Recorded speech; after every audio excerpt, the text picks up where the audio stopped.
ہمارے ان احسانات کو یاد کرو جب ہم نے تم کو قوم فرعون سے نجات بخشی۔ وہ لوگ تم کو بڑا دکھ دیتے تھے، تمہارے بیٹوں کو تو قتل کر ڈالتے تھے اور بیٹیوں کو زندہ رہنے دیتے تھے، اور اس میں تمہارے پروردگار کی طرف سے بڑی سخت آزمائش تھی۔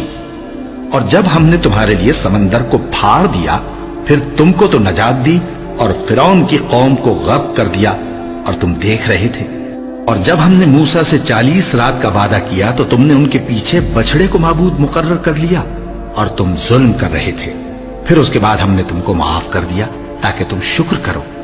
اور جب ہم نے موسیٰ کو کتاب اور معجزے عنایت کیے تاکہ تم ہدایت حاصل کرو۔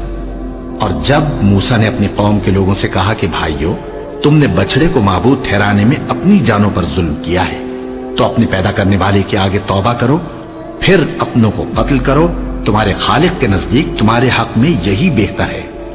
پھر اس نے تمہارا قصور معاف کر دیا، وہ بے شک بڑا معاف کرنے والا ہے، بڑا مہربان ہے۔ اور جب تم نے موسیٰ سے کہا کہ موسیٰ، جب تک ہم اللہ کو سامنے نہ دیکھ لیں گے تم پر ایمان نہیں لائیں گے، تو تم کو بجلی نے آ گھیرا اور تم دیکھ رہے تھے۔ پھر موت آ جانے کے بعد ہم نے تم کو اثر نو زندہ کر دیا تاکہ احسان مانو۔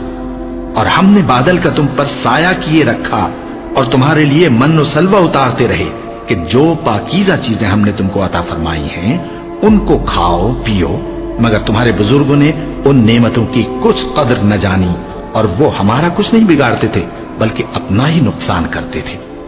اور جب ہم نے ان سے کہا کہ اس گاؤں میں داخل ہو جاؤ اور اس میں جہاں سے چاہو خوب کھاؤ پیو، اور دیکھنا دروازے میں داخل ہونا سجدہ کرتے ہوئے اور حطوتن کہنا، ہم تمہارے گناہ معاف کر دیں گے اور نیکی کرنے والوں کو اور زیادہ دیں گے۔ تو جو ظالم تھے انہوں نے اس لفظ کو جس کا ان کو حکم دیا تھا بدل کر اس کی جگہ اور لفظ کہنا شروع کیا، بس ہم نے ان ظالموں پر آسمان سے عذاب نازل کیا کیونکہ نافرمانیاں کیے جاتے تھے۔